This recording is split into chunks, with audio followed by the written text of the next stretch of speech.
Hi everybody, I'm Ed Woody. I'm the curator of birds here at Oklahoma City Zoo, and thank you for joining us for Zoo Two. Today I'm here in one of our off-exhibit sites with our Red Junglefowl chicks that we received.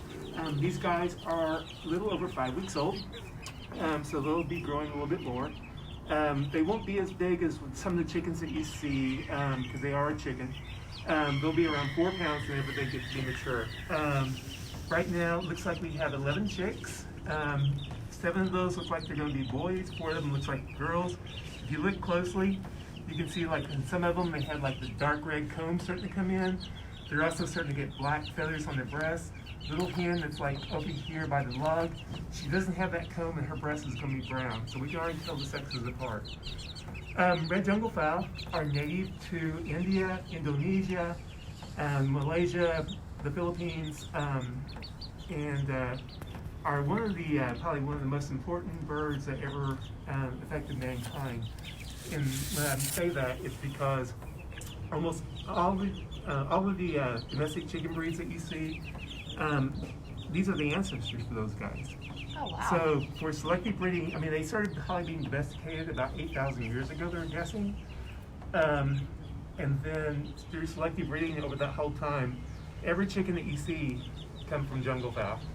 So the white leghorns that most of our eggs come from, the Cornish that are used for meat chickens, all the bantams, all the big chickens, all the different color patterns come from these guys through selective breeding. So in the wild, the adults primarily feed on seeds and fruits. The chicks, whenever they first hatch out, are mostly insect eaters. As they mature, they start changing their diet to change to more of a plant-based diet. So the reason we got these guys is we have a new exhibit coming on for our condors and some other birds from around the world, and we wanted to add Red Junglefowl in there just because of the activity level in these guys, the great history that they have with mankind, and they're just cute. Well, we can definitely see the their active level. They are into everything right now. So, Eddie, for our viewers that are just getting on, can you again say what birds we have here? So these are Red Junglefowl. Red Junglefowl, and we have how many males? It looks like right now we have 7 males and 4 females. Wow. And how can you tell them apart, Eddie? Okay, so like I said, these little guys right here close to me under, see the dark red comb? Yeah. When he raises up, you start seeing some black feathers come into his breast. Let me see if I can get one of the little girls up here. What we feed them here at the zoo is chick starter, which is just like you feed any other chick, chopped greens. And as you can see, one of the favorite things they have is little insects. What we have are like pinhead crickets. They are really liking these little insects. So, and one of them, like I said, the little girl is the one that just hopped up on the log. There's one right here. She doesn't have the darker red comb, and you see how the breast feathers on her are brown rather than black. Yeah, okay. Yeah, if they get into the light, you can really see those pretty colors coming in. I mean, you can tell they're very engaging with us. We are training them to do what we call recall, which means that we can, I think with these guys, we're using a bell. And when we ring the bell, they know they're going to be fed their favorite food, which are the crickets, and they will all come running toward us. Wow. Which when we're in the new habitat will be great, because when we do every morning what we call a head count, make sure everybody's there, everybody looks good. Just by ringing that bell, we can have them all come to us. We can check them out easily rather than be searching for them. That's great. So this area nobody's ever seen before. Can you tell our viewers where we are and where these guys are going to end up in their new habitat? Yeah, so where we're at right now is called overwintering. Overwintering is a building off exhibit that we use for a wide range of purposes. One, we have our incubator room in here, and we have about 6 different incubators that we have. We also have what we call our brooder room, where we have our isolates and our brooders, where we raise our baby birds. So we've raised everything in here from flamingos, parrots, junglefowl chicks, waterfowl, any kind of bird that we need to raise, we can raise here in overwintering. We also use overwintering for like, if we're doing exhibit renovations, and we are moving the birds out so that we're not bothering them. We can place them over here temporarily until their new habitat is completed, then we can move them back. So when these guys are a little bit bigger, where will they be moving to? They're going to be moving to the new bird habitats that we're building over by the sea lion exhibit. It's actually used to be, if you were familiar with our zoo, the old cat grottos. Oh, okay. Wow. Those are cat grottos, which we're converting into bird exhibits. Those hopefully will be completed around early summer, Okay. sometime in summertime, and we'll start moving everybody over. Right now, it looks like we're going to have 2 large habitats. One we're designated for condors, so we can have our condor back on the exhibit. The other one will have the red junglefowl. We're looking at some stork species, vulture species, just everything that will live peacefully together, get along, and make a nice exhibit. And do they get along really well?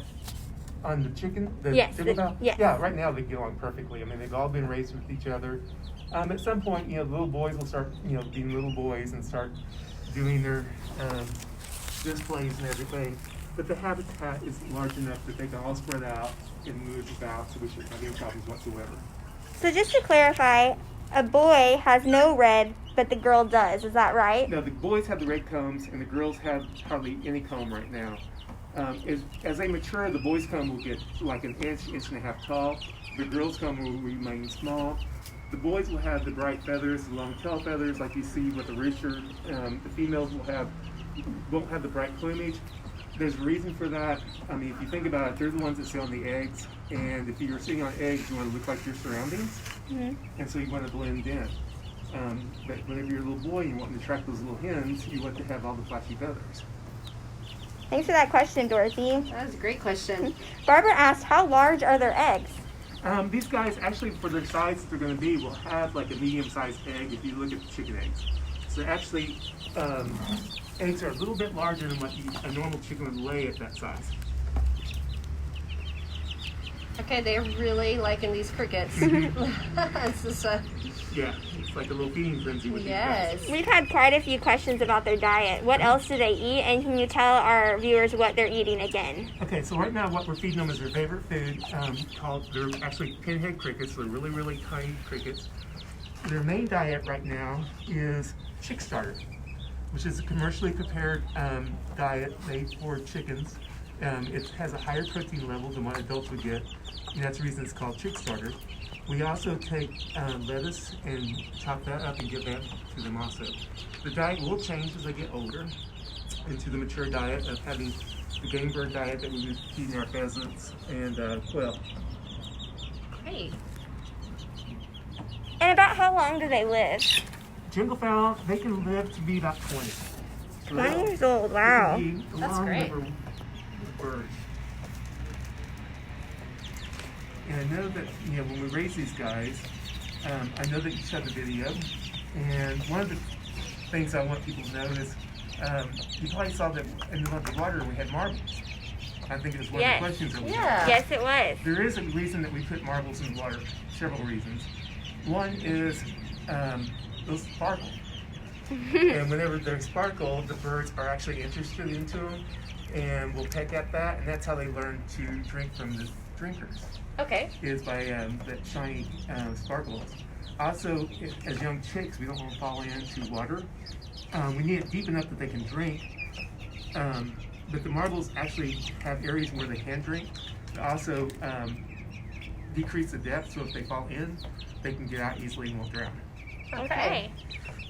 Well, you had mentioned one of the questions we've already received, and we did ask our viewers to send in their questions prior to going live.